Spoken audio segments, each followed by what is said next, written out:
This week, we navigate through coral heads to get to Spanish Wells, where we encounter a U.S.-style grocery store and stock up before we sail across to the Abacos Islands. There, we discover a blue hole with a sad history, then end up finding all sorts of cool stuff on a sandbar at low tide.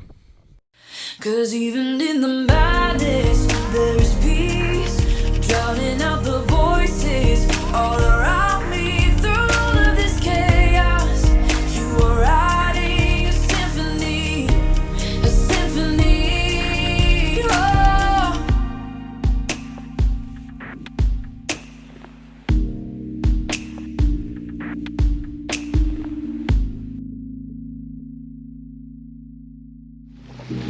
This morning we are crossing through the Yellow Bank, which is a series of large coral heads, and you just have to weave your way through them. What's interesting is we're cutting through an area we haven't been through before, and there's another boat cutting through a big hairy mess of them.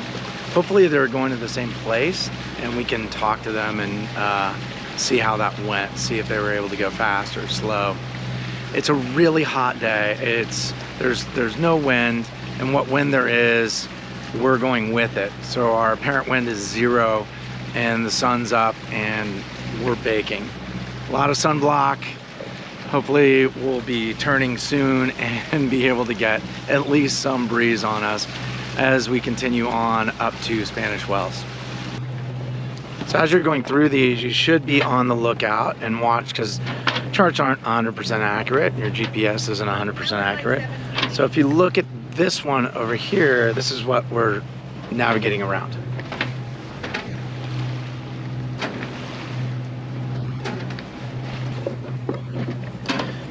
I'm pretty sure they are deep, but we're not, why take the chance? So we're gonna weave through them and get to the other side safely.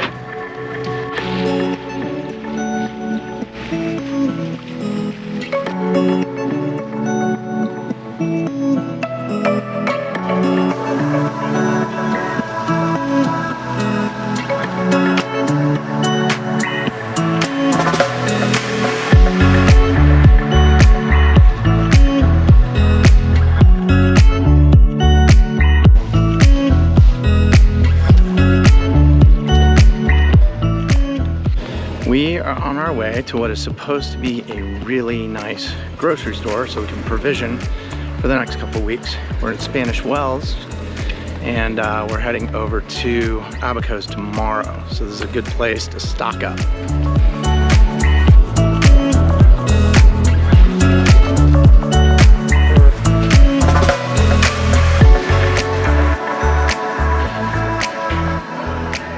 So that was an awesome grocery trip. There was a lot of stuff that we needed there. It was almost a Western style grocery. Strangely, there were not a lot of meats and no breakfast things, but you take what you can get, especially in a place that big. But really good grocery store, worth the walk.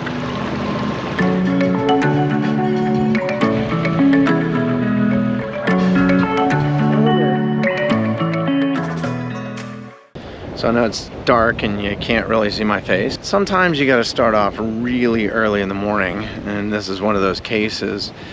We're leaving from Egg Island, which is at the tip of Eleuthera, like the western tip of Eleuthera, and heading up to the Abacos. And the reason we're leaving so early is because this is really the only window where the weather is good for it. The next window is in like 4 or 5 days, so we got to go now. We're gonna have great wind for it. We'll have, right now it's blowing 15. It might get up to 20, but we're gonna be going downwind and down wave, so hopefully it'll be a wonderful day of sailing. But you got to get up kind of early to catch this one, because it's a 9 to 10 hour sail.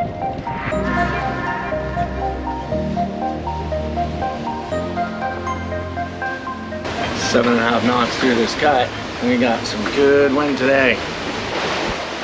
So we're on our crossing to the Abacos, and everybody else saw the same weather window that we did. And so we have about 10 sailboats all sailing in a group, some faster, not us. Some slower, definitely us. But it's a good time to learn more about our sail trim and how to squeeze every little knot out of the apparent wind.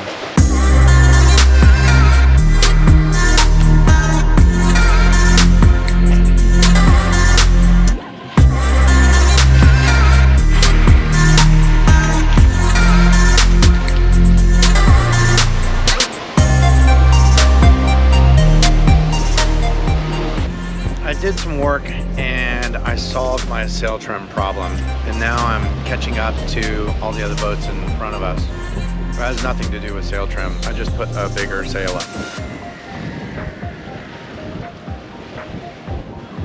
Kind of like in real life, like when I was programming. Brute force really does sometimes work the best.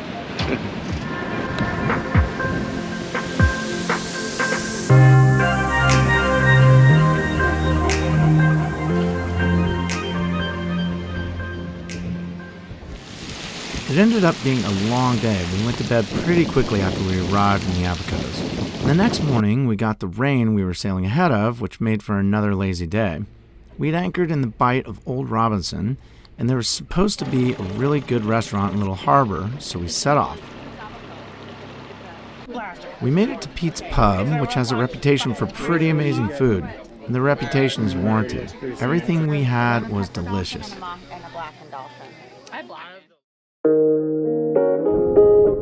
Today we have several things planned, and one of the items we're going to do is go explore these flats back over here. There's some blue holes in it. I don't think the tides are going to cooperate, but we're still going to go take a look.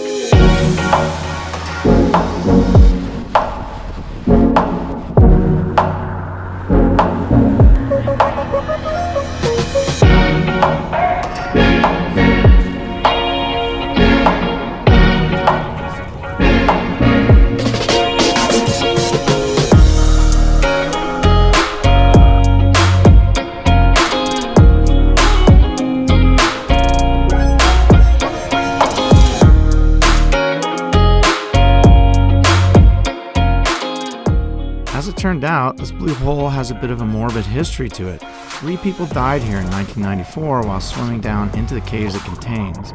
There's a plaque on shore in memory of their deaths. We made sure to stay at the surface.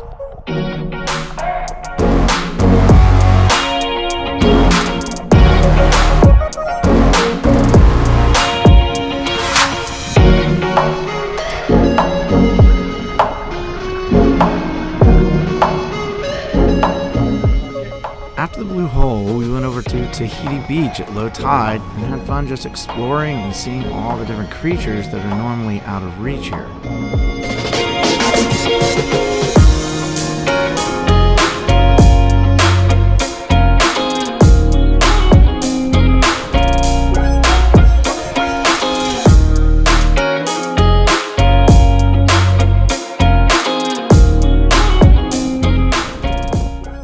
Following along on our journey. It's a lot of fun trying to put all this together and make sense of it. If you want to see what we're up to in real time, follow us on Instagram. Thanks again, and we'll see you next week.